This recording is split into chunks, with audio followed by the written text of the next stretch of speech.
Alright, we got me big new truck taken from the boys and turned into me big old battle wagon. Now, little Grots, I want you to take these paint cans and paint it red. Cause remember, red goes faster, and we gotta get across the desert as fast as we can to the big show. We're gonna watch Nurgle Snuggle and Blush and Noise Rain on the big screen for Chaos Divided. The big mechs are showing over there. Now get it painted up good and right, and I'll get it filled with gas. We gotta make this thing go faster.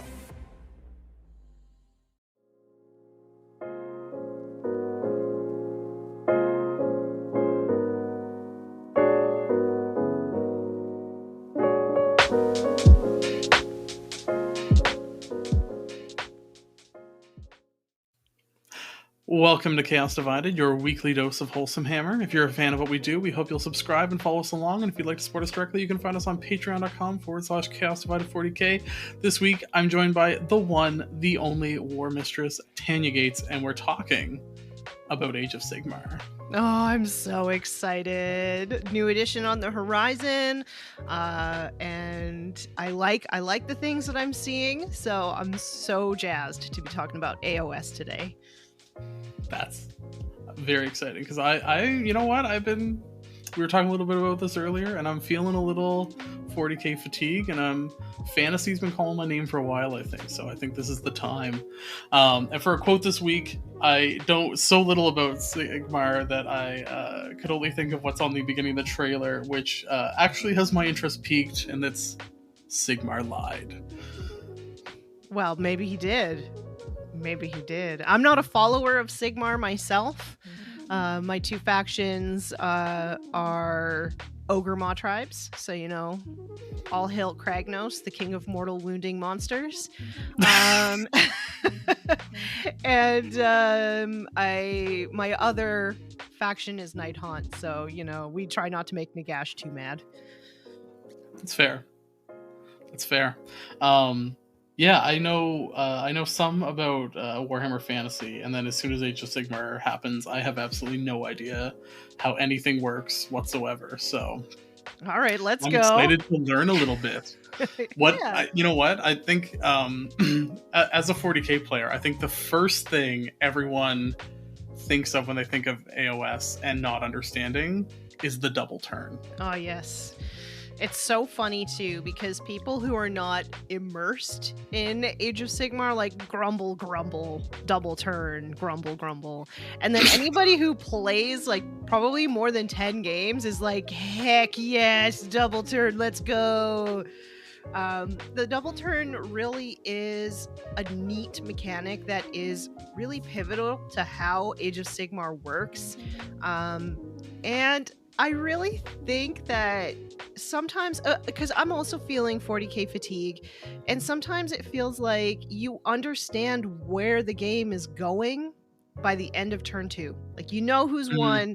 You're basically just going through the motions of the game until turn 5, or you get tabled, one or the other.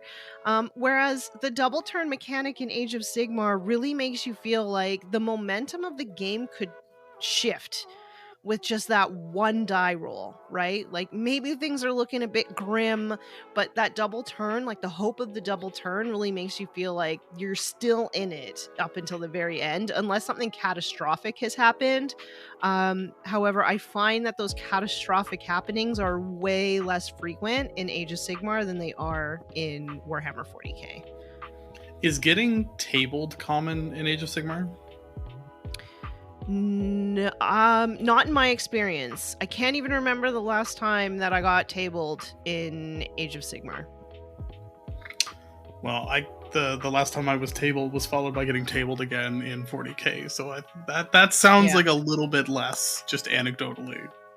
Yeah, 40k getting tabled is quite common, I think. There was quite, like, if I didn't have that returning guardsman stratagem, I think I would have been tabled even more often. But yeah, it's very lethal, I think, in 40k. I know they say it's not. It certainly feels extremely lethal. I remember when 40k wasn't super lethal, and it was much more fun, I will say.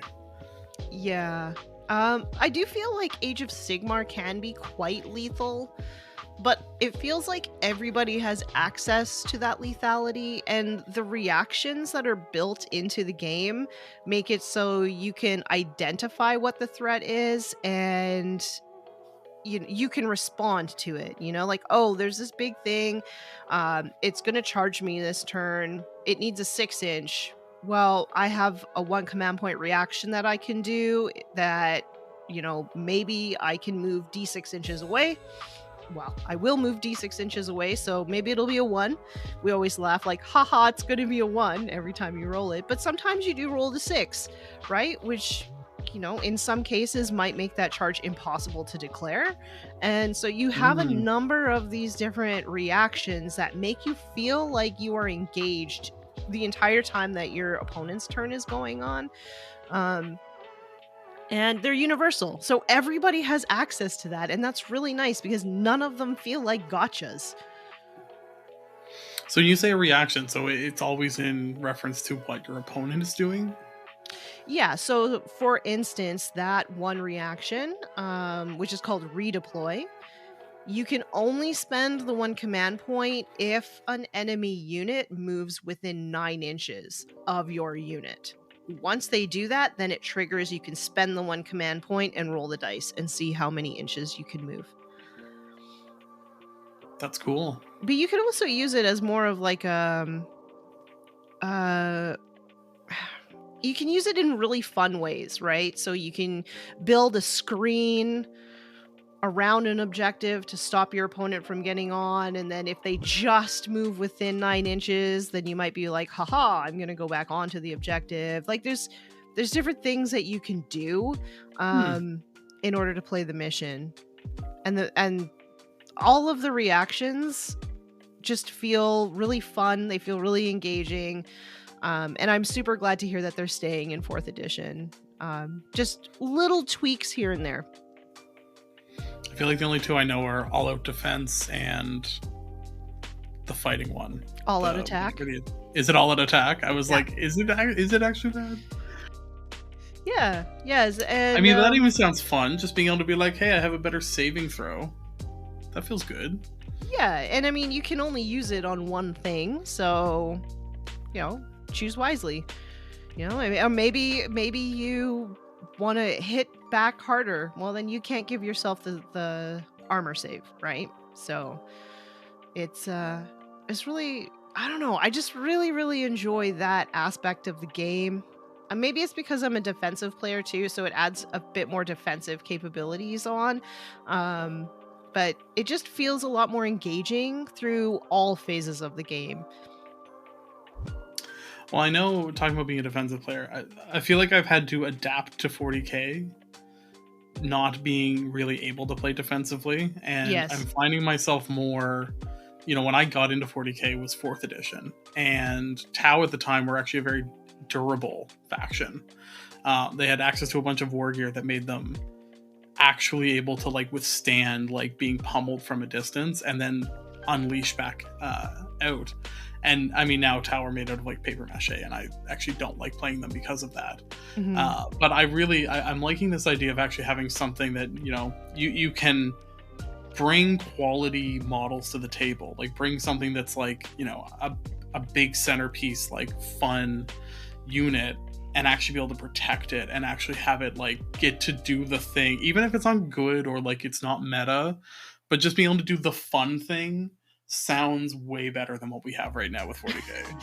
Yeah, I also actually struggle with you absolutely have to play aggressively in Warhammer 40k right now. It is not a game for defensive players at all. And as being a defensive and reactive player, I'm just beating my head against a wall because not only do I also play a paper thin faction, but now I have to play so counter to how I want to play, that it's really burning me out. And so I'm really happy that I have Age of Sigmar, which the double turn mechanic, but also the alternating activations in the fight phase, really, it makes hyper aggressive players really need to think about how much risk they want to take, while also giving defensive players, I feel like, a little bit of breathing room in the fight phase. So yeah, it's a nice change of pace to go play Age of Sigmar. Also, I'm running my first tournament next month, like ever. It's an Age of Sigmar RTT, and there's like a little glass trophy for who wins like best general. But it's really refreshing to see everybody in the group chat really hyping each other up for the best painted award. Like, this is the most coveted award for this group of players, and I'm so excited. Like, I never want to put painting requirements on to allow people to participate. So having this painting award, and you have to be fully painted in order to be eligible for the award as well, it means people are really putting the hustle on just in order to be eligible for voting. So it's really refreshing, because in general, I feel like in my area with 40k, most people don't care about the painting aspect of things. Well, and it's nice to say that it's not, because I feel like Battle Ready has kind of forced competitive 40k players to like slap paint on models. And I mean, I was a Battle Ready painter for a very long time. But yeah, it's as I've gotten better at hobbying and gotten more into it and now finding the joy, like that's actually probably where most of my like Warhammer joy comes now, is like from hobbying. And it's always exciting now for me to see other people realizing that too, that like you can have fun with, like, painting doesn't have to be a slog, and then it also makes your games better. Like when you have, I don't know, I'm now starting to get the like, there's nothing better than when somebody walks by your table when you're like at an event and they're like, ooh, and you're like, oh, my heart glows now. Yeah. It also feels a lot better when you're losing, if you're losing to a well-painted army. You're just like, well, yes. And I don't know why, but like, you're like, well, at least I get to look at these pretty models, you know, while I'm removing mine from the board. No, but it's also like, you know, they put the time and the effort and energy into doing it too. Like, it's not just like they didn't show up to stomp your face. They're invested in this too. So you're more like, because I also find, and maybe this is I don't know, maybe this is just me, but people with better painted armies are also usually more interested in finding narratives in their games. Yeah.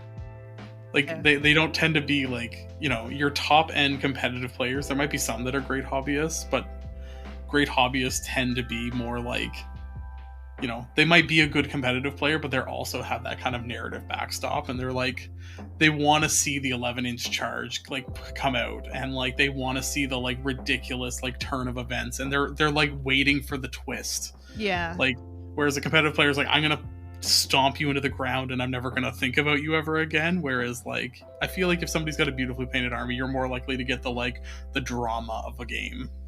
Yeah, I agree with that as well. And I'm really looking forward to getting this first RTT, like my first tournament organizing experience sort of figured out, learn where all the speed bumps could possibly be, and then start doing weird things. Like, I'm not even quite sure if in my local area best overall has been a thing. But I do want to bring back something that's totally old school, in which you have to submit the lore for your army. Ooh, I love it. I love it too, because I feel like it makes you really think, like, well, why are you bringing the units that you're bringing, right? Okay, you want to bring this like super meta, you know, 18 Wraiths Necron list or whatever. Well, why? Why is there that many Wraiths in your list? Now you have to explain to me why they're there, you know? You have to atone for your sins by writing me a story about why you have so many Wraiths in your army. Why are there so many C'tans in your army? They're supposed to be really rare, you know? Why are they all in one place? I'm dead. I can't, like, so many of these like meta lists, I'm just like, how you can't. There's no lore explanation for like how that would function or work. Yeah. All right. Because if two C'tans get too close to each other, don't they just like beat the crap out of each other? Like, that's like a common thing, right? I'm not super knowledgeable about, you know, the lore or whatever. I've just only read the Infinite and the Divine, but it sure seems like those Catan shards have huge egos, so I could Right? absolutely see them not wanting to be in the same place with another one. Sometimes Necron lore messes me up because I got into Necrons before they got like revamped, and their lore got like completely backwards, so I never remember if I'm remembering old or new lore. But yeah, I'm just thinking of like some of the like the weird janky like even like sisters lists I've seen where it's just like, that's not a functional army, that doesn't make any sense at all. I love it. Yeah. And yeah, so if you want to invest overall, you got to impress me with that lore, baby. No, you know what? I've never been to an event that had best overall, but I'm just thinking now too, like tying like the hobby and like your paint to, you know, your conduct and then also your standing, because best overall usually also implies sportsmanship too, right? Absolutely. Yeah.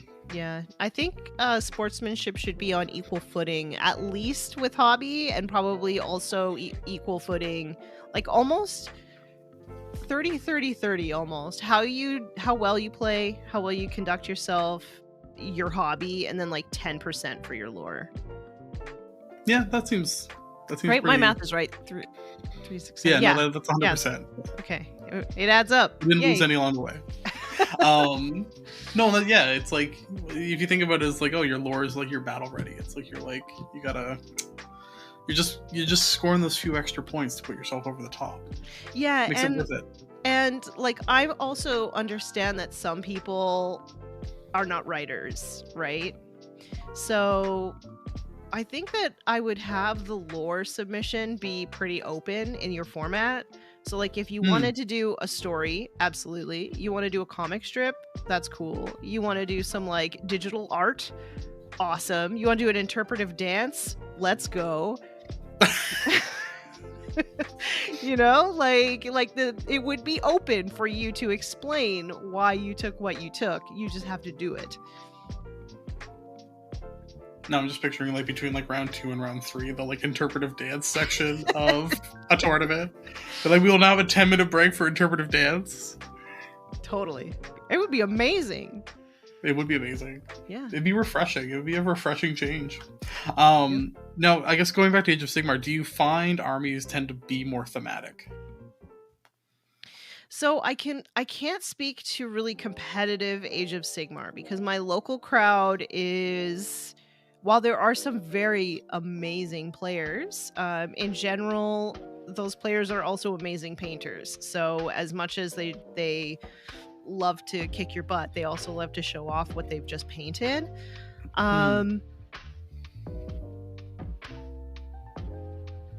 I find these questions really difficult. I can't speak to Age of Sigmar as like a, I guess, like even just in like overarching army construction, like when we think about like when I say thematic army, I mean like an army that even like functionally makes sense. Like is it or is it just sort of like people are just throwing the random like top tier models at you, or are they actually like, oh, I have an army that is like fully fleshed out and has multiple roles and is like, because realistically an army should be a Swiss Army knife, and it's like you might choose to make some of those tools more numerous than others, but you know, a thematic army should be one that like could function technically. From what I've seen, yes, it does seem to be a little bit more varied in the types of units that you see. Even when I look at like an uneducated person, even as I'm looking kind of at Age of Sigmar innovations in the competitive space, there are some overall kind of like beat your face in lists, but there doesn't seem to be like the list, you know, like, oh, I play ogres, this is the list that I'm going to play if I'm going to be competitive, right? There will be a few, and even then when you look at them from the lore aspect, it makes sense. So we'll take ogres because that's the faction that I have like the most experience with. Competitively, there at the beginning, there was a shooting heavy list right?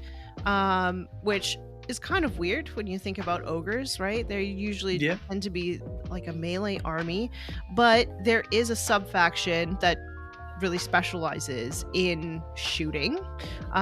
So even though it may not look like the archetypes that came before, when you look at the lore for that sub-faction, it absolutely made sense, right? There's another even now you still kind of see it. They call it monster trucks, and it's like the big beasts.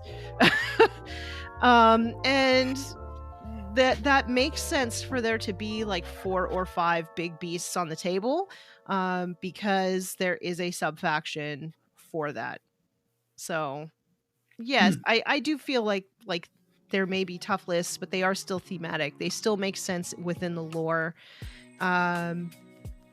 The rules of Age of Sigmar and army building kind of support that as well. Like we do still kind of have a bit of a force org chart. Like you remember that from back in the day. Oh yeah. Yeah, so there's still like list restrictions, although it does look like that's maybe changing. And that's one of the things I'm not entirely sure about. I need more information on list building to be able to say if it's going to be better or worse. But in 3.0, list building does, like, you need to take troops, right? So those troops change based off what general you decide to take, but that's where like the lore is satisfied. This might be a controversial opinion, but the more I think about 40k getting rid of the forced orc chart, the more I think it was actually a huge mistake. I think it was a huge mistake. Yeah. It has led us to this like weird spot that we're in now. Like at the beginning, I was like, "Oh, that's cool. People will be able to bring whatever they want," but whatever they want seems to just be like nonsense. Yeah. And it's gotten to a point where again, armies don't even really seem to function and make sense. So I think a force organization chart of some variety makes sense. And it brings me to a point, we were talking about this earlier. From what you've been kind of talking about, Age of Sigmar is more about risk and reward, I think, than 40k is. Absolutely. Yeah. Like big risks could lead to big rewards, but they could also lead to, your entire flank just crumbling or anything like that. There's not...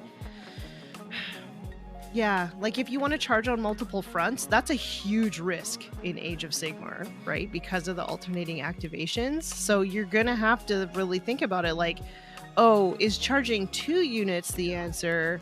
Or do I charge 3 units instead? Maybe I only charge 1. I get to fight first, like before you make all of these sort of decisions in your head, you really have to weigh it out.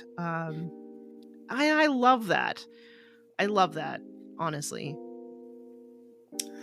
Yeah, I mean, I think, I had a bit of experience with that in 9th edition, playing Emperor's Children, of experiencing kind of the alternating combats. And it forces you to think differently about the charge phase, because it isn't just this, like, unilateral, I run in and massacre my opponent before they run in and massacre me. And I really like that. Because I would also, even talking about being tabled, that would slow down the charge and fight phases.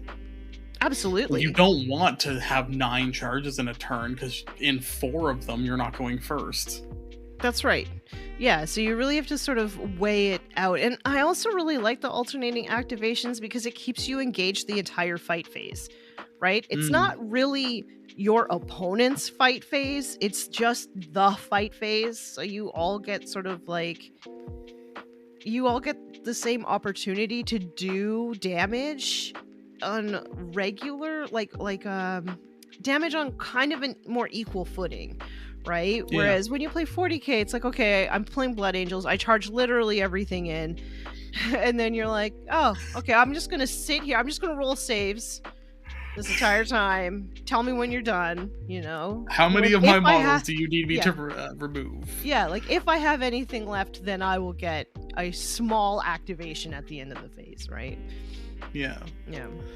No, I mean, that alone sounds right. Like that's a huge change. And I think, probably coming out of even Warhammer Fantasy, it's a much more fighting heavy system in the first place. So it's almost better. There's more nuance to it. Because I feel like 40k is very much moving away from fighting as just a concept anyways. Like it is very much become a shooting game. But yeah, I think that's really cool just to be able to have that like optionality and to force decisions. Is there any kind of other elements, like, we talked about the double turn, the alternating activations? Is there kind of any other elements that really like emphasize that like risk and reward? I would say that leadership can potentially be something like that, because you're gonna, it's like old leadership, right? You're gonna lose models, so sometimes maybe throwing yourself in to a unit that is really tough and really scary, maybe just removing just a few of those models, but then they're so fighty that they destroy, they destroy your entire unit, but you might have forced them to lose enough to lose a few more models to battle shock. Of course, if they don't have command points at the end of the phase. So that's another thing. You like the command point economy, I would say, is a pivotal thing you need to manage in Age of Sigmar, and it does take a little while, right? And normally when I start my turn, I look at what I have left and I say, okay, where am I going to need these? Can I spend these anywhere else? And I like to sort of answer those questions before I get started. I also like to look at what my opponent has before I charge anything. And yeah, so there's a different, it's just a different vibe. I don't know. I feel like I have more agency in Age of Sigmar. No, and I mean, kind of when I talked to you about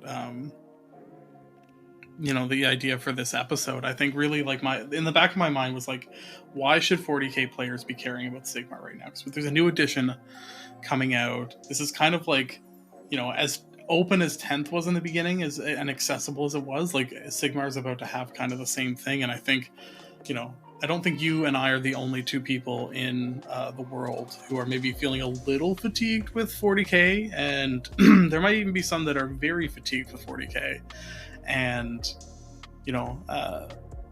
I think there's a lot of reasons why people are maybe looking for other things, and it's kind of interesting to see that Sigmar is maybe on that horizon. So what would kind of be your maybe few tips to kind of make the jump, make the leap? I would, first off, I would definitely look at the rules when they come out first for 4th edition, because we're going to indexes, so everything is going to be free for you to sort of look at and get a feel for. And I guess how I would sell it is, if you're a defensive player struggling with 40k, I really do feel like there's going to be more room for your playstyle in Age of Sigmar. You can play Sigmar super aggressively. That's how my husband plays the game, and he has a great time, and I play it super defensively and I have a great time. So it feels like it's more flexible in catering to different play styles. If you like big, beautiful centerpiece models, Age of Sigmar is really going to allow you to play those big centerpiece models. If you like to play a horde of just tiny little dudes, it will support that as well. At least so far in this edition, it's been that way. I don't really see that changing too much in Age of Sigmar 4 from what I've seen so far. Of course, it's just a small portion of the game itself that we've seen. And in general, in my experience from my local group, but also kind of seeing the Age of Sigmar crowd at big events like Las Vegas Open, they generally don't tend to take things as seriously. So they still play hard. They will kick your butt. They're super competitive, but they're also just really in it for the fun more than anything else. And of course, there's going to be outliers. There's also always going to be individuals. But I just think like the vibe of Age of Sigmar is a little bit more wacky, zany, fun, and I, for one, am into that. I am on the record many times saying that Silly Hammer is the best hammer, so that actually sounds amazing. Because yeah, I really like. I struggle with how almost dotty 40k feels at times. You very much feel like you're like going through the motions, and it's very, you like walk up to the table and you can almost like you said earlier, like you can see from turn 2 what's going to happen. Yeah. I feel like there's times you walk up to the table, you can see before you've even deployed. It's not even like you made a mistake in deployment. You're just like, oh, I know how this game is going to go.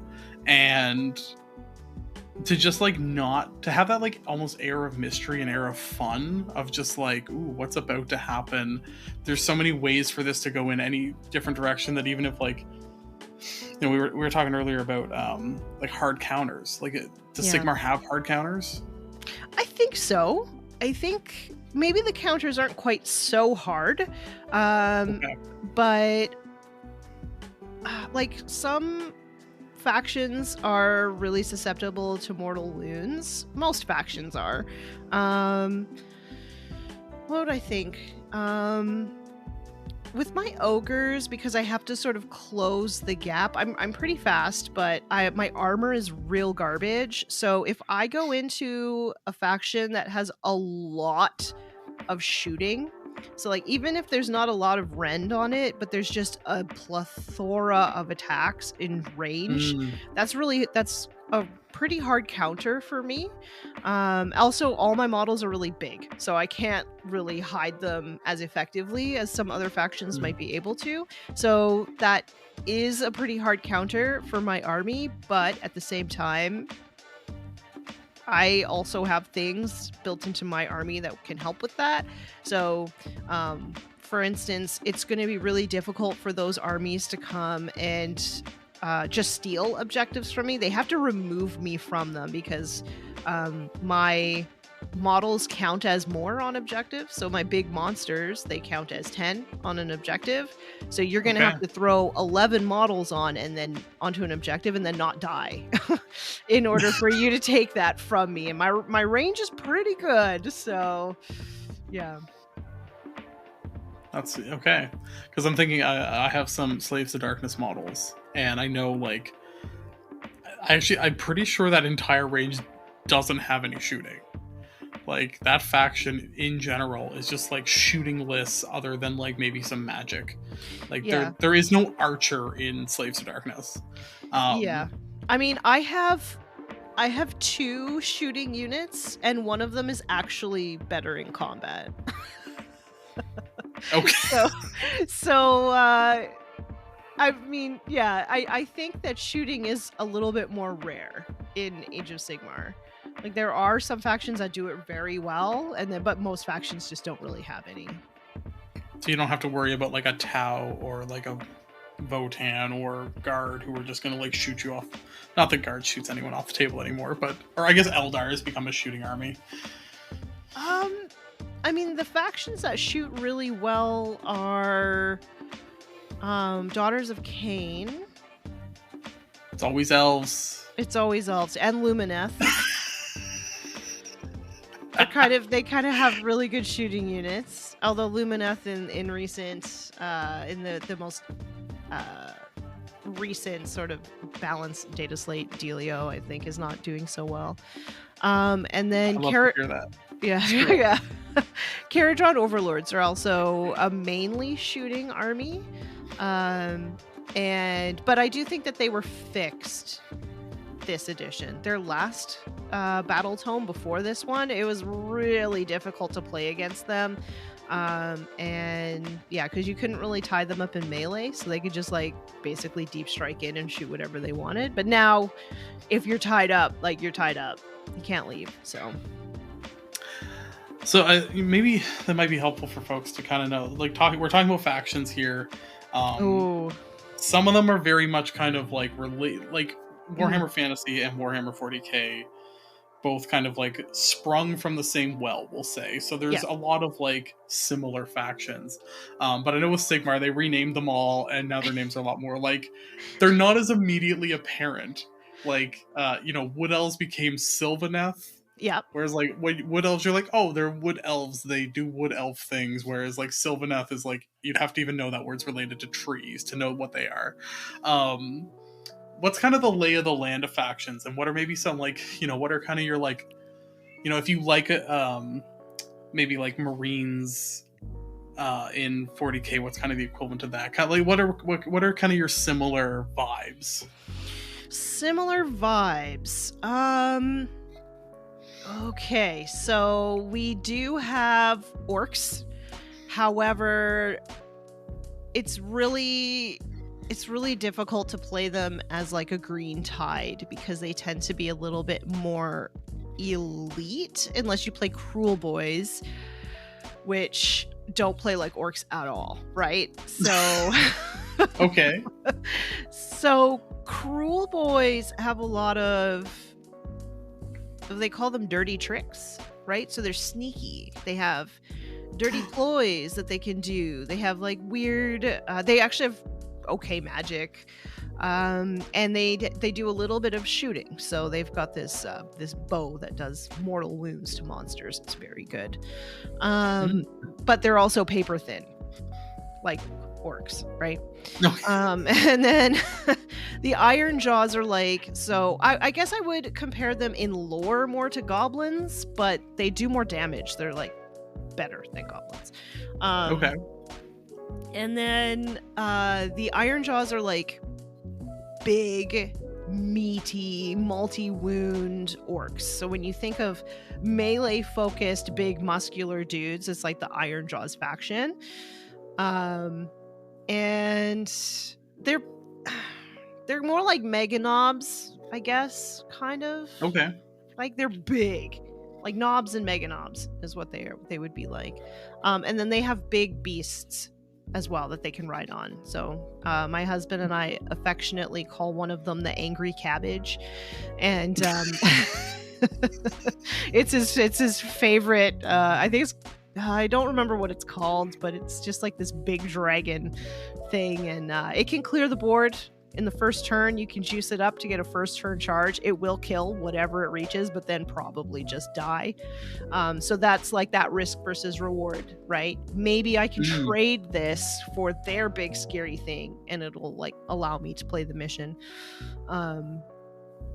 So it's not like a 1-to-1 straight across, but if you like the aggressive nature of like just running in and bashing things with, big clubs or whatever, the Iron Jaws in Auric War Clans would probably be good for you. Sigmar is obviously Marines, so the yeah, I mean they're essentially they're just Marines. So, and they also have a unit for everything. So they're very flexible. Their armor is very good. You can play them multiple different ways. If you want to play dragons, that's the faction for you as well. And generally quite good at everything, right? I don't think that there's going to be any unit that hits worse than 4s. Most are probably going to hit on 3s. So, that would be that. I guess I would say that the Ideneth, which are the sea elves, to me feel most like Drukhari. They've got some shenanigans with like fight first. They have like essentially, do you remember the old power from Pain Table where each turn you would get something different? They have that. So and I mean they're kind of, they're not really pirates, but they have horrific lore. They're horrific. So yeah, I would say that's probably like the closest 1-to-1 that you could go straight across. They don't really have boats though, but they do have sharks and eels, which can be very fast. And they have a giant turtle, which is cool. What else do we have? Caradron Overlords. I mean, they're shooting steampunk dirigible dwarves. So, I mean, that sounds Votan? really cool. I mean, Votan? Yeah, but they don't really fight like Votan. They literally just shoot. I don't know if Votan fight like I don't know. Votan are the weakest dwarves in space concept I think any of us could have ever imagined. Yeah. So like squats. Games Workshop has put out a better concept of space dwarves. than Votan. Yeah. I think more so than like trying to find things that kind of look like, and that's the other thing too, is like I didn't most so of much the mean look like factions- his vibe. I meant like kind of more like play style. Like if you're kind of looking for that like yeah. like I mean, Marines, like you said, like the Stormcast Eternal. I think Slaves to Darkness are very similar to Chaos Space Marines in concept, I'm pretty sure. so I think the problem with trying to figure this out is like most factions have more than one way that you can play them effectively. What? There's not just the one detachment that works? Yeah. So Crazy. it really depends on your play style, right? Like most factions are going to be able to, you're going to be able to find a way to make it match. Like me, I probably play ogres really weird compared to what most people think, right? Because they like, you get a whole bunch of charge bonuses and you're like 100% melee pretty much. But I play them defensively. Like my first turn, people usually give me the first turn because they want me to come out so they can get charges, right? But I play super defensively. My first turn usually takes about 5 minutes, you know? I get some defensive buffs up. I might move on to an objective or two, but I mostly just stay in my deployment zone because my movement is quite, like, shockingly fast. And that works for me. Some people really want to juice everything up and get that first turn charge wherever they can, or set themselves up for all of the second turn charges. And that works. You can do that too. So, and I feel like a lot of armies can do that. I feel like with my Nighthaunt too, I can absolutely play defensively with it. I can really focus on playing an attrition game where I have multiple ways to bring models back into my ghost units and stuff. And, you know, if you don't want to play that, and, you know, you can bring... Oh, I also love to bring Kurdos Valentian. But like you can bring a bunch of characters, or you can do movement shenanigans if you want to do that, right? I feel like most battle tomes you will be able to find a way to play them that will suit your playstyle. That's awesome. That's just great. I know. Isn't that's just neat. That's such a foreign concept. Can you imagine if you just like bought models and you can make them work however you want them to? Right? Like Auric War Tribes. Like if you just want to charge stuff in, then you just play like the Ironjaws faction, you know? If you want to like move around the board and be sneaky and do range and stuff like, then you can play the Cruel Boys. It's pretty neat. It is neat, and it's really refreshing after 3 editions now, me trying to like make my playstyle work for a game that can sometimes really punish defensive players. Yeah. Now I know because Sigmar uses like a fixed like to hit and to wound, right? Yes. And I know that sometimes seems off-putting to people. How in play, how does that actually kind of work? It's nice because it's a lot easier to manage, and I feel like as an opponent as well, I can just ask like, oh, what do you hit on? What do you wound on? And I can do the math quite easily, and I can also, I have ways to respond to it, right? But so do they.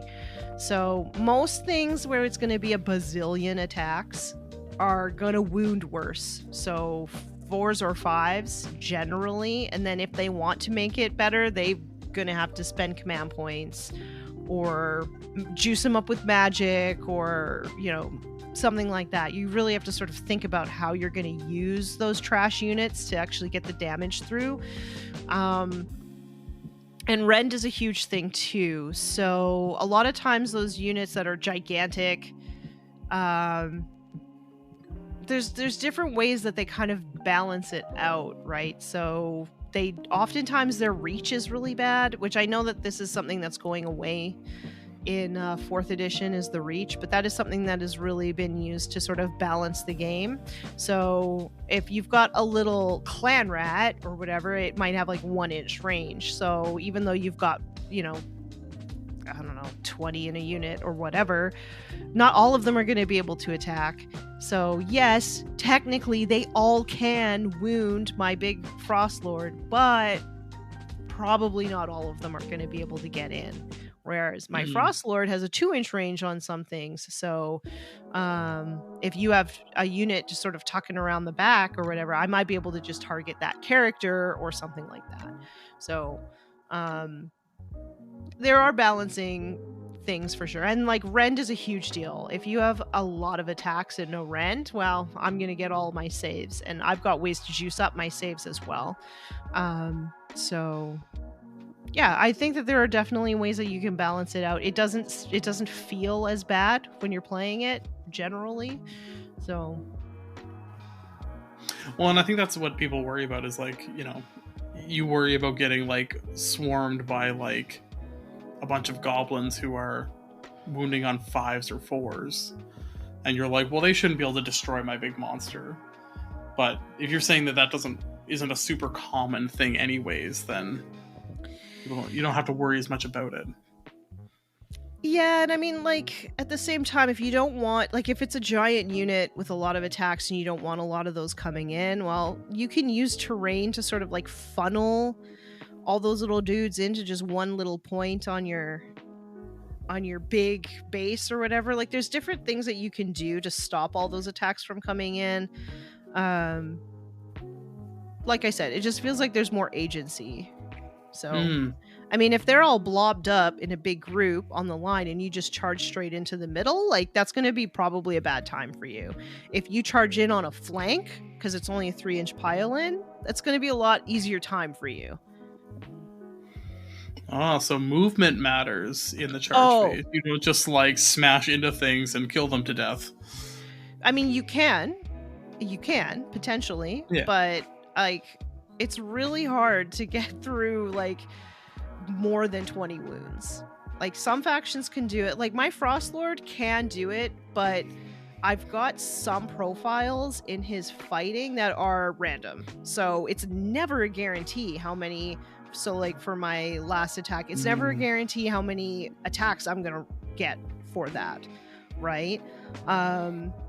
And then my biggest damage potential attack is random. It's a D3 or D3 plus 1 if I charge, right? So there's different balancing ways in there that really, again, that's that risk versus reward. It's like, okay, I could charge the front, but I need to make sure that like I'm gonna kill it or it's gonna be really bad for me. Oh well, maybe I don't actually have the possibility of getting enough attacks to get all that damage through to kill all of that unit. Okay, well that's something that I need to weigh out. In general though, I'm never charging you front on. I'm gonna try my best to catch you on a flank if you've got a big screening unit out the front. Now we talked about talking about objectives and talking about terrain and kind of like how the board actually functions. Because, we were joking before about 40k is very much just turned into like stand on the circle and kill everything. Yeah. Or stand on the circle and press the button. Yes. That's your other option. So how does Sigmar, because I know there's like, there's objectives on the table, and then there's like minor and major. I've watched I've watched your battle reports, and I've watched a few others. So I know there's like other things going on. How does that kind of all come together into like actually telling you what you need to do? Okay, so the missions themselves are really fun, and obviously there's a table map which shows you your territories. It explains to you where your deployment zone would be within that territory, because those are two different things. And then it'll also give you a special rule, right?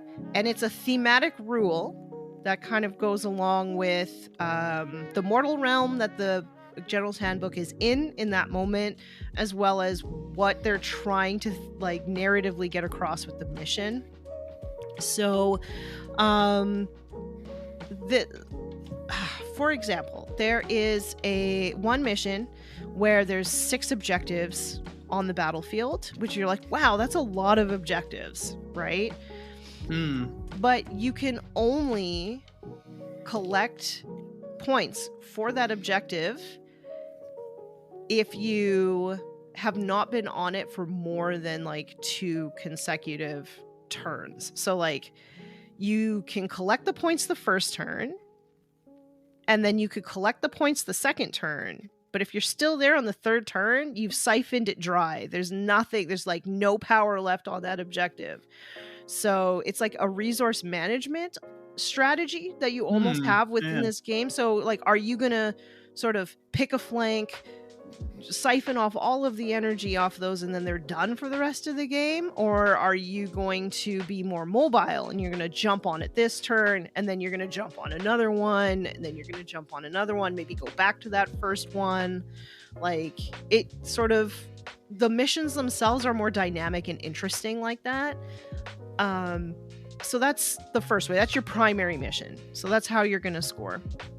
And it's usually based off how many circles you're standing on. So unfortunately, we're not getting away from that. However, the really interesting thing comes in your secondaries, which they call battle tactics. So battle tactics change with the General's Handbook. Those are universal ones that anybody can choose from. And then there's also some in your book. And now, unfortunately, some factions have amazing ones that are really easy to get, and some factions have ones that are very difficult to get.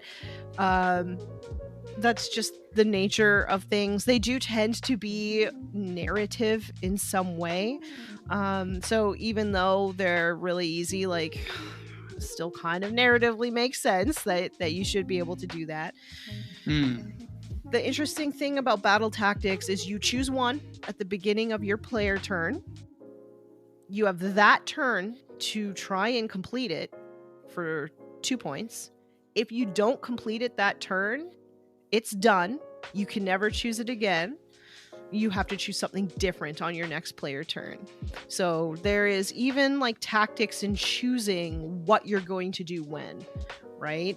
So that's the other way that you score points. And then at the end of the game, there's an end game sort of 3 points that you can get if you scored your grand strategy. And that's something you choose in list building. So when I play ogres, because I tend to play the late game, because I'm like a defensive player, I take one called Ready for Plunder, and I'm just trying to get more of my units in your deployment zone than you have. So I want to go back to kind of the faction specific. So you can only use them once. So I'm having flashbacks to like Ninth of like Necrons and Sisters who just like scored max secondaries without even trying. But these, you're not necessarily like, they might be really easy to do, but you're not just like repetitively just like boom, boom, boom, boom, boom, boom, boom, boom, boom. Yeah. So I'm going to score a bunch of points. Yeah, and like the most that I've really seen for like basically really easy faction specific battle tactics, I've seen some factions have 2. So it'll be 2 rounds out of 5 where you'll just like automatically get it. And battle tactics in this General's Handbook are pretty difficult to do. Like, you have to definitely plan your list around what you're going to do, when you're going to try and do it. And yeah, it's just really dynamic and interesting. And yeah, so they're not going to be able to choose that same auto score battle tactic for 5 rounds. They've got 1 round to do it.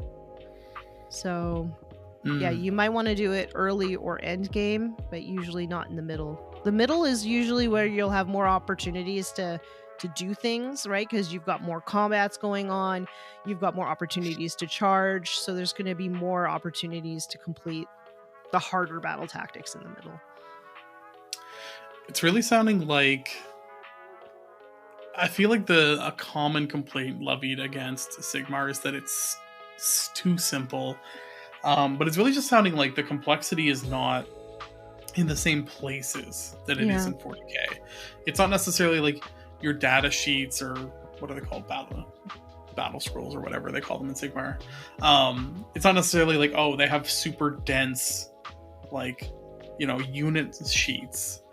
It's more so in a lot of the like overarching like it's sounding like it's more strategy than tactics. Like there's more, you have to have more of an overall plan in a lot of respects. I think it's the other way around, and I'll tell you Okay. why. So I think in 40K, and you'll hear this a lot in how the competitive content creators talk. They often talk about the list. This list is great. This list does this. This list is a hard counter to whatever. That is strategy. The list building is the strategy, whereas the play on the table, to me, is the tactics.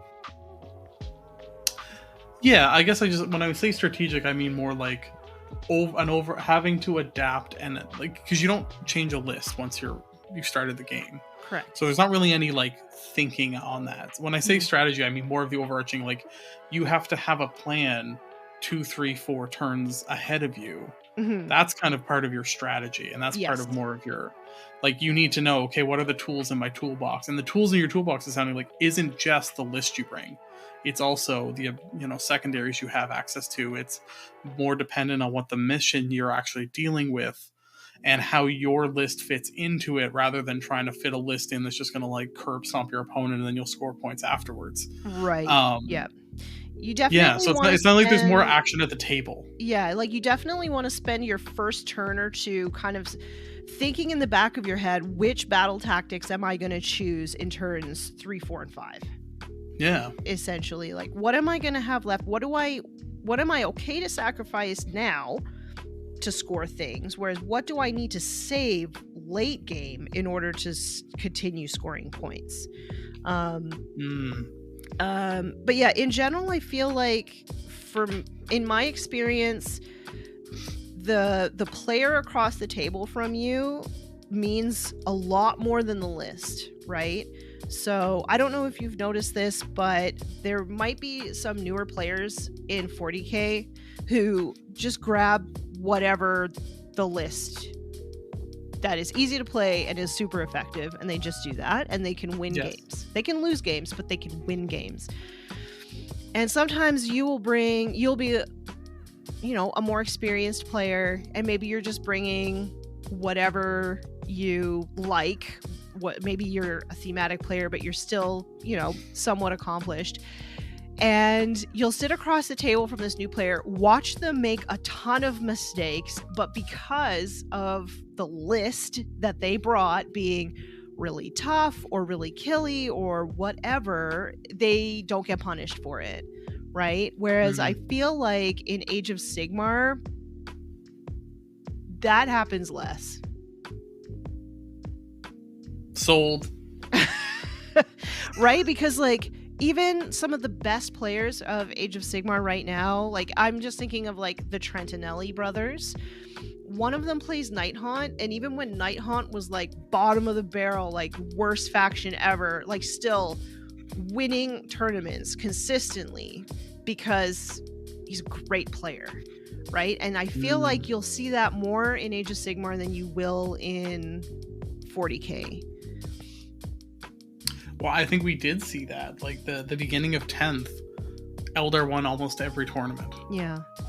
And not all of the best players in the world play Eldar. That's right. We're seeing a little bit of that with Necrons as well. Like I think Necrons are just as oppressive, but because more people play Necrons, it kind of brings those numbers down a little bit. It does. Yeah. No, and that's always been, I think that's been an issue with Necron. It was an issue with them through 9th too. Yeah. Because it was the same, like their secondaries were super easy. So, a good player just kind of sat around and was just like, oh, I win because my units don't die and I score all the points. And, a mediocre player was still maybe not necessarily winning, because there was ways of like, if they didn't perfectly position themselves, they just got shot off the table or whatever. But yeah, that's honestly sounding very refreshing for Sigmar. I'm honestly like 40K is honestly becoming more of a like hobby love for like I just bought one of the Proteus Land Raiders, and I'm so excited to start painting it because it's just like, I don't know, it's a more fun Land Raider, and I love Land Raiders. But I'm finding myself more and more, it's like to get games in, you kind of have to play 40K around Yeah. here. But Yeah. it's like my heart is like definitely leaning towards fantasy lately, and just like, I don't know. I want to just like go to a table and have a fun time and have a fun story and meet someone new, or catch up with an old friend and just like spend a few hours having a good time. Oh, And like I'm treat it like a finding- game right? instead of work. And actually, and I recently went to honestly, the only thing I think that's holding me into 40K lately, I went to an RTT, and that's all it was. I played 3 great games, had a great time with like 3 different people, and I was like, oh wow, this is what 40K can be. But Mhm. that is becoming a rarer and rarer experience for me, to actually just Yeah. like go and have fun at the table for a few hours. Yeah, I think for me, I'm not going to be going to GTs or majors anymore, because I went to a major a couple weeks ago and had the worst time. It was so loud, it was so cramped.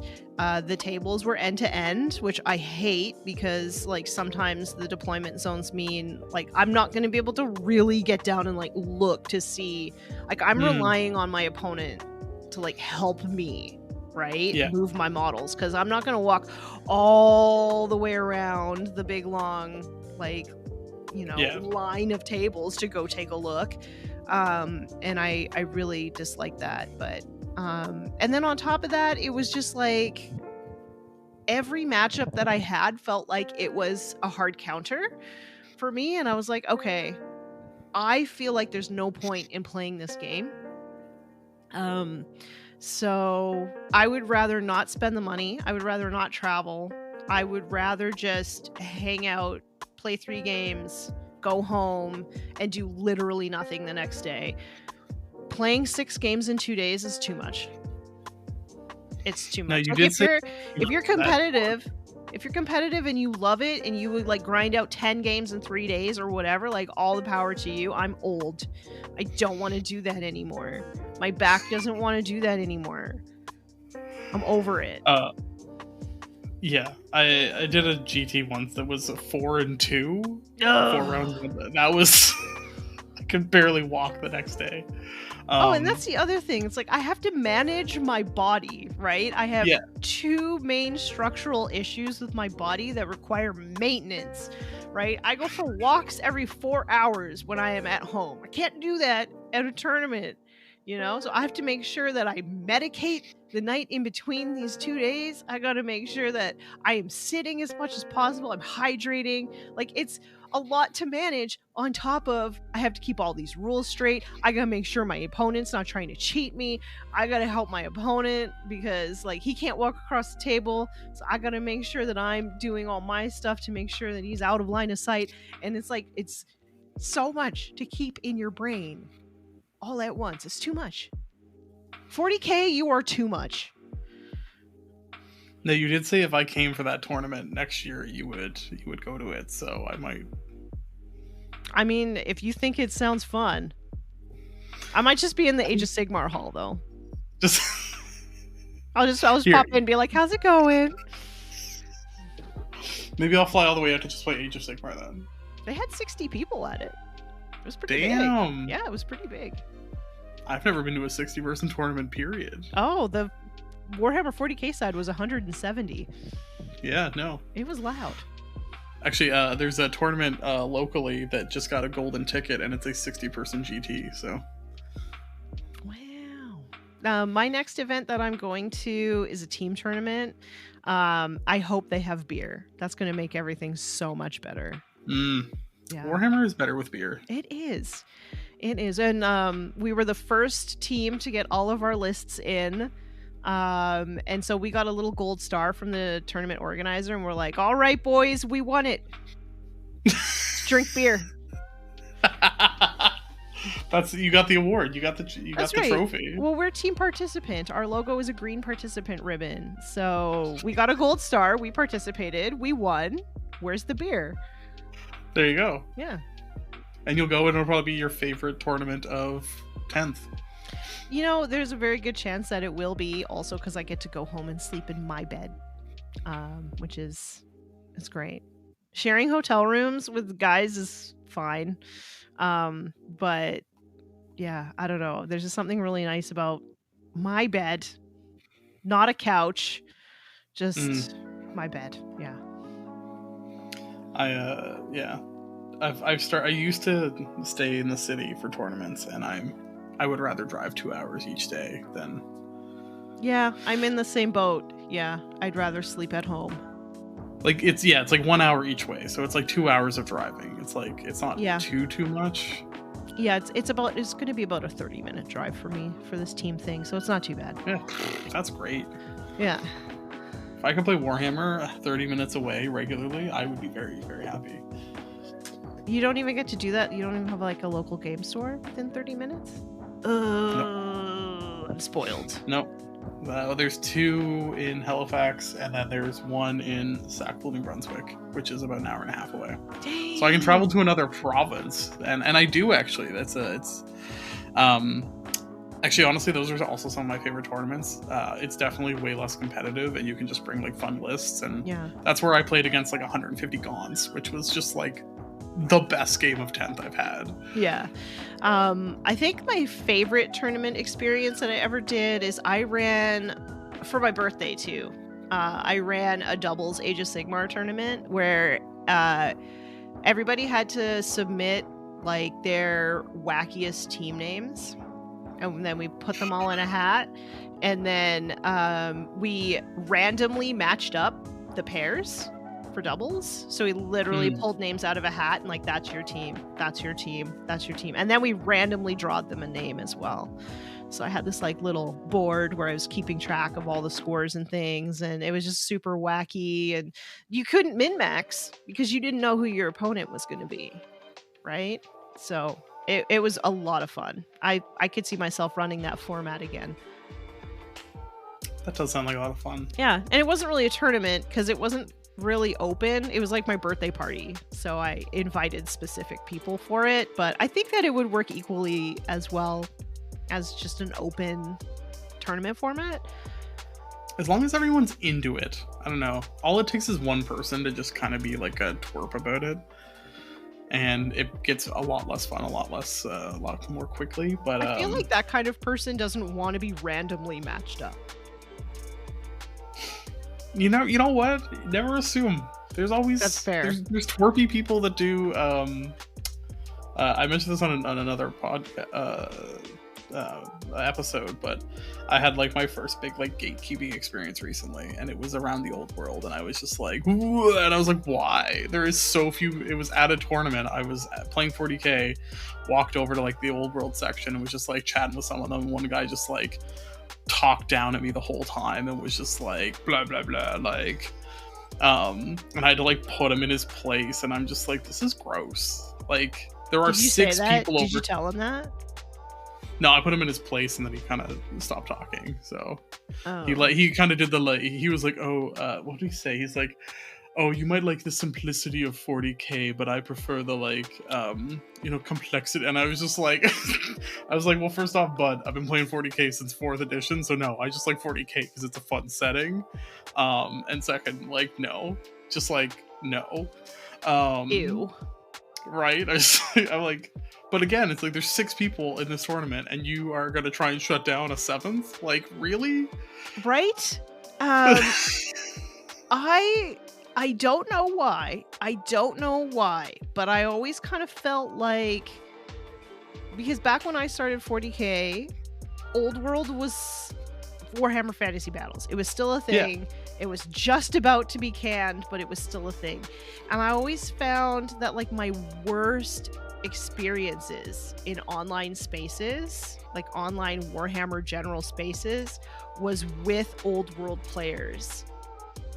Yeah, I fully believe it. And I'm not even gonna like sugarcoat it. That is probably why I am so resistant to playing Old World, is because of those horrible experiences that I had with Fantasy Battles players. It definitely felt elitist in a weird way. Yeah. And then that's, I think, how I got dragged into like the competitive 40k crowd, is because as much as competitive bugs me, they were at least nice. They They were at least nice. They at least invited me to come play with them. You know, they at least Yeah. wanted to teach me the game. Yeah. They were gonna like completely shit can you, but they were happy that you were there. Yeah. You know, Yeah. I mean, they just look at the game differently than how I look at the game, right? I enjoy painting. I enjoy the lore. I enjoy the social aspect of things. And I don't learn the way that they learn, right? A lot of people think, well, that's just how the best way to learn the game is to just lose a bunch and then you start to figure it out. Well, for some people, yeah, that is the way that they're going to learn. That's not how I learn. Obviously, I'm still doing awful in 40k and I haven't won a game in like 4 months. So it's obviously not working for me.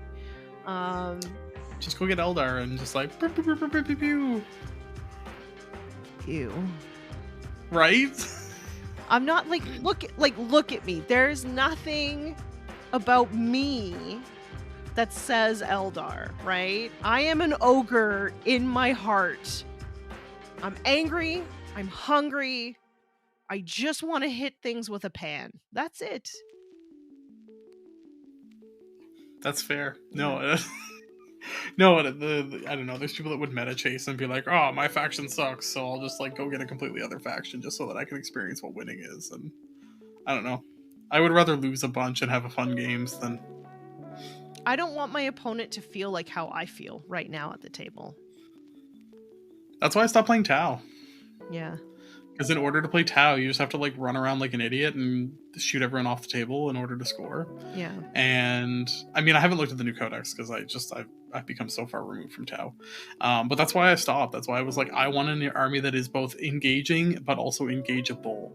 Yeah. I've really come to the realization recently that I really just want to play the list archetypes that I want to play and figure it out, then play what is good, right? Like I learned that with my orcs in that like the meta list when I was playing orcs, I've put them aside for guard for a while, was just knobs in trucks. That was it. Just like as many knobs and boys in trucks as you can.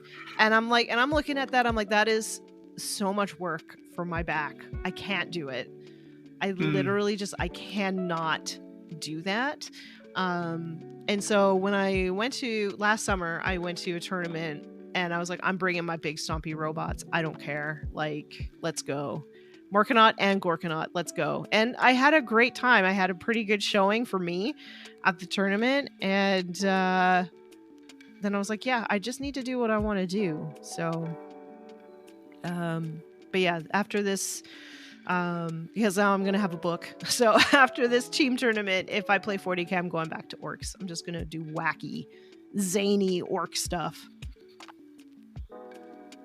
As is proper. That's what orcs should be doing. Orcs should be proper. Yeah, no, and I think that's, you know, talking to you today, and hopefully for folks that are listening and hearing this and kind of, if they're, you know what, I think honestly, if we can culminate, 40k is suffering from just blandness. It is becoming like unspiced, unsweetened oatmeal of just like everything is starting to feel so similar and so same that, you know, I think if you're sitting there and like, you know, I know Sigmar is going back to indexes, so they probably won't have the degree of flavors moving forward, but just to have something as a backstop of like, this game plays fundamentally differently and it's more engaging and it's built on a different premise, I think, you know, I'm definitely like, I've been sitting here like, oh, I should probably magnetize those bases so that I can play Sigmar too with what I got. Because yeah, it honestly sounds like, you know, having that option and being able to just play something different to kind of cleanse your palate is like so necessary right now. Yeah, and I feel like if you're a casual player and you just want to play casually and you don't want to study and you just want to play like a game a month, pick up the book, like Sigmar is going to be your thing. It is simple but yet tactically robust. The data sheets, which are called battle scrolls, are super easy to read. There's not a ton of extra rules that you need to really understand. Most of the reactions are universal. It's gonna just be a lot easier to pick it up and then also just to put it down. You know, go about your week, not think about it, and then when you want it to actually be a hobby in a game, then you can pick it up and just play it. I feel like that's not something that you can do in 40K. I often spend hours studying before my games and still forget stuff, and like I said, haven't won a game in 4 months. So now I'm starting to be like, well, maybe there's just no room in 40K for somebody who, you know, doesn't have a very good memory and just wants to play casually. I just feel like there's no room for me in it. So that's why Age of Sigmar has been a really nice kind of reset button in it, and it really helps me remember why I'm playing these silly miniature games to begin with. No, and I think we kind of, I'm fine. 10th edition has been less overall enjoyable than I want it to be. So I had such hope. I did too. I remember as it was coming out and in the beginning, and I was like, this sounds great, this is fun. There's like elements of older editions I really liked. Like I like kind of finding the synergies and stuff. There's a lot of cool things going on in 40K right now. It's just like the overall game is just like descending into beige. Yeah, I think that they could save it for me for sure by putting in a new way to play that wasn't the card missions. And that would save it for me. If they had wacky narrative kind of missions like in the Age of Sigmar General's Handbook, I'm in. But until that happens, I don't know, it's very samey each round, so yeah. Yeah, and I don't know the way they have secondary structured. I don't know how, as in 10th, I don't know how you would like add that, because like we had faction secondaries in 9th, and it was almost like they tried to balance the game around the secondaries, which ended up not working, because you had like factions that had super easy secondaries, factions that had almost impossible ones, and you know, it just like doesn't work. I agree. Yeah, I agree. So I like how currently Age of Sigmar does their version of secondaries. It seems fine. I do like past General's Handbooks a little bit better than this one. This one, the battle tactics are kind of difficult, which wouldn't be too bad if the faction battle tactics were all kind of like the same ease at which that you could get them. But that's a really minor complaint. It doesn't really affect how I perceive the game playing in a more casual kind of setting. Yeah, and I think that's really like having felt the bad side of that through 9th, where I had like atrocious faction secondaries. Like it can go the wrong way, but I think you almost have like a blend of both, where you have like there's a tacticality to the objectives because you're picking them each turn like you do with the cards, but because you're choosing them, you can actually plan for it. But because it's universal, so there's just like there's a lot that actually sounds like it's working there, and I'm almost kind of like, if Games Workshop was gonna do this card thing, knowing that Age of Sigmar exists, they had a blueprint for a better system than what they came up with. Yeah. Yeah, they did. Also, I feel if you go fixed secondaries in 40K and then you've chosen poorly, well, I guess too bad. You have no way of really, you have no way of getting around that. And I mean, I guess the answer is like, get good scrub, but like if you're a casual player, like that feels really bad. And then if you go tactical and you get like a couple bad draws in a row, then that also feels really bad. So I feel like Age of Sigmar sort of elegantly navigates both of those situations. Yeah. Yeah. Well, and I'd even say like the struggle I think with the fixed versus random secondaries in 40k. You know, your top meta players are playing fixed because they just build their entire list around it. Like that's why people can win with Grey Knights at all, because you can just like they swoop around, and like demons can do the same. Well, half the factions can do the 3-inch deep strike now, so that's a whole other complaint. So yeah, you have the situation where like your top end players are still playing fixed anyways. So they're just picking like, oh well, I know my army can do like I can score 36 points guaranteed, so I will just get like 96 every single round, because I know that if I move these pieces in these specific spots every time. And that's when I talk about when it's saying it's beige and saying it's bland. Mm-hmm. Like playing against that, you're just like, oh well, I can't interact with you meaningfully to stop you from getting your 36 points, and you know what you're going to do, and I have no means of doing anything about it. Have you ever deployed against somebody who is like, I'm just going to deploy my whole army because no matter what you do, it doesn't affect my game plan at all? Yes. That's bizarre to me. So you literally do the same thing every game with no deviation at all. That's crazy to me. It is, yeah. And honestly, I've played against it so much that I've stopped like caring about what my opponent does, because it just feels, again, because of the way the secondaries are structured, it's like, oh, you're just going to do the thing you're going to do anyways. So I don't know. It's like talking about like the push the button. Like, I don't know, if Yeah. you're going to do engage on all fronts and cleanse, you're going to have chaff things that stand on objectives and cleanse, and you're going to swarm me. So I need to just be unilaterally on every flank. I need to have something that can stop what's going on, and I can't stop the cleanses, and here we go. And you have 5 things in deep strike, so every turn you're going to bring something down, so you score at least partial for engage on all fronts, and good game. Yeah.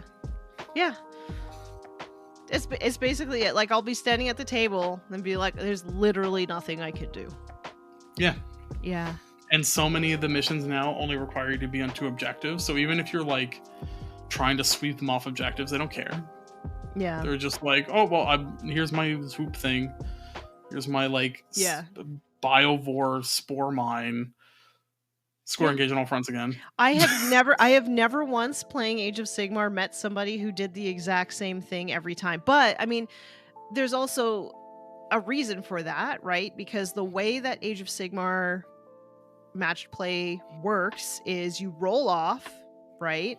And you either get to make the table, or you get to choose your side and deploy first. So the table. What do you mean make the table? So you'll have like a set amount of terrain pieces, and then the person will set them up on the table, set it up. So they'll put the objectives down as it says on the map, and then with the parameters set forth in the mission and the rules, set up the terrain. So the terrain's never going to look the same from game to game, essentially. It also means that it makes a difference in choosing which side you want. But whoever deploys their army first also just gets to pick who goes first. So there's like a number of different tactical features built into even the pregame. Like goes first in the game? Yeah. So the person who deploys first yeah. picks first turn. Yeah. And so you roll to see who is placing terrain and who picks the side, and then how do you first. pick? Okay. That's interesting. It's interesting, right? I like that. Right? That's a lot of... And then so you as the person who's setting up the table, you're like, oh, I'm going to set it up so it's all good on my side, because they could choose that side. So right? It forces them to be somewhat... Yeah. No, and I'm even like, I'm sitting here thinking, like, we just talked about that whole, like, playing against somebody who has a plan to score 96 points, and, like, you can't, because your opponent decides what the board looks like, or you decide what the board looks like, but you don't know what side you're on. Like, there's just so many elements there where you have to be reacting to your opponent, and I, you know what, Yeah, I think actually talking about Sigmar has made me realize the problems I'm having with 40k. I think is it's the non-engagement, it's the non-reactivity. It's just like you're two people playing solitaire at each other. Yeah, I would agree. I agree with that. Yeah, I definitely feel like I am engaged the entire game through Age of Sigmar. Just there's just a bunch of really neat tools built into it that make it tactically robust, even if it's not as rules heavy. I still feel like there's enough rules in it. Like, it's not simple for sure. It's a Games Workshop product. I don't think it's not simple. No, and like I've helped enough new players learn Age of Sigmar to know it's still difficult. We're just jaded and ruined because we played 40k, which is ridiculous. But I know there's a better way for 40k. It's just like, oh, of course. Honestly, some of the issue is in that trying to simplify 40k, they broke some of the things that made the nuance of it work. Yeah. I feel like we need a third way to play, which is more reminiscent of like 8th and 7th edition missions, which were narrative, right? Because Crusade is not casual, because it has so much bookkeeping that you have to do, right? So that's not casual. And then the Leviathan missions are not casual because they're just way too competitive, right? They're all samey, and you know, we talked about the problem with like fixed secondaries and whatnot, non-engaging, and then there needs to be something in the middle that you could just pick it up and play it, and maybe the mission itself is not exactly balanced, but you're playing casual narrative or whatever, so you don't really care as much anyway. We need things like like earlier editions had night fighting as an example, which just like shut down shooting largely. Like you would have to roll for range and blah blah blah. Which there's just there's a mission like that in the General's Handbook. See, that's okay, but because it adds a narrative element, and you would roll for it. You like didn't know going in if your game was going to be a night fight. In early editions, it was like some of the scenarios were built around night fighting, some of them weren't. Well, how about this for a mission? It's called the Ice Fields, and if you choose to, I believe it's run or charge over the ice fields, there's a chance that you take mortal wounds. So it changes the entire way you play the No, see, stuff like that, I think, like looking at older scenarios and how older, I was actually recently looking through some of my older books, and it's just like scenarios that like you would never see, like deployment zones on either end of the table, and your opponent's in the middle, lopsided point values, but then there's like special rules that mitigate it, like stuff that is like purely not competitive, but then also not, like you said, tied to like a 9-month long campaign, which is Crusade. So my local Age of Sigmar crowd, while there are some people who are like very into competitive, and they're the people who have come over mainly from 40k, most people are just like really chill and just want to play and see their painted models. And so my husband and I, we found an open war deck of cards from the last edition, which is, it has like random deployment zones, random missions, random special editions. There's also like ploys and twists and different things in this deck. So you can just like random pull your mission, and they are so zany and wacky and weird, and I was so excited when like half of the Age of Sigmar people wanted to try them out. And I think after that, because you can't buy them anymore, like after that, a number of them went to eBay to find these decks because they're just so fun. And I think Warhammer could absolutely implement something like that didn't require you to keep track of points every single round, right? Like the open war has, I mean, there's a couple that require you to keep track, but it's like, did I score or not this round? Did I get 1 or 0? Right? Yeah. But most of them are end game objectives, right? And that is what casual players need. They just want to like roll dice, fight stuff, you know, and like, did I win at the end of the game? That I think is the way that you make the game more palatable to casual and narrative players. Yeah, I agree. Mm-hmm. Love it. Well, I'm cognizant of how long this episode has gotten. Any last thoughts? I just think that if you, and this is something that I'm sort of coming to terms with as well. I feel like if you feel super invested in the game and it's just really hard to let it go, don't be afraid to sort of jump out.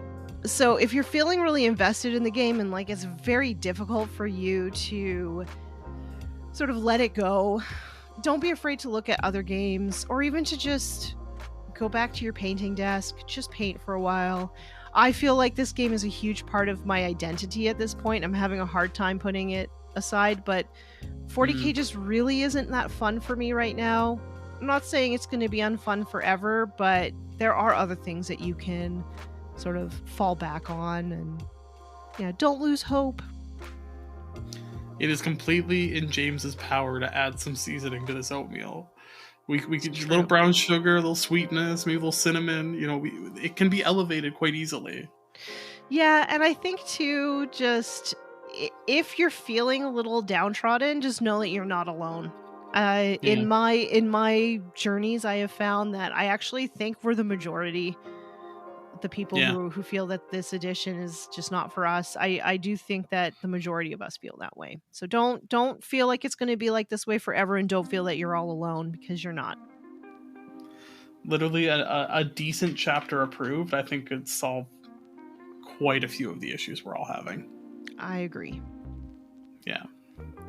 Well, I want to thank you for stepping in. Nurgle Snurgle's on a bit of a break right now, but it was great to have you step into the co-host seat this week. Thank you. Yeah, it was nice to get back into the podcasting swing of things. I'm also on a bit of a content creation break, but this might have re-inspired me to get back out there. Well, you're welcome to come back whenever and however often you want. So. Aw, thank you. You're a Chaos Divided regular now. Yes. So. Yes, you can't shake me off that easily. Awesome. Well, thank you all for joining us. Don't forget to subscribe to Chaos Divided wherever you're listening from. You can find us on Instagram and YouTube at Chaos Divided 40K. If you're a fan of what we're doing, you want to join our growing Wholesome Hammer community, you can find us on patreon.com/Chaos Divided 40K and support the show. And if you'd like to connect with us directly, you're at the Warmistress. The.Warmistress. Yep. Or on YouTube, just Tanya Gates, one word. I'm Blushing Noise Marine, and send out some love to Nurgle Snurgle. I think she's always down for some spreading love like the sickness. And until next time, bye-bye.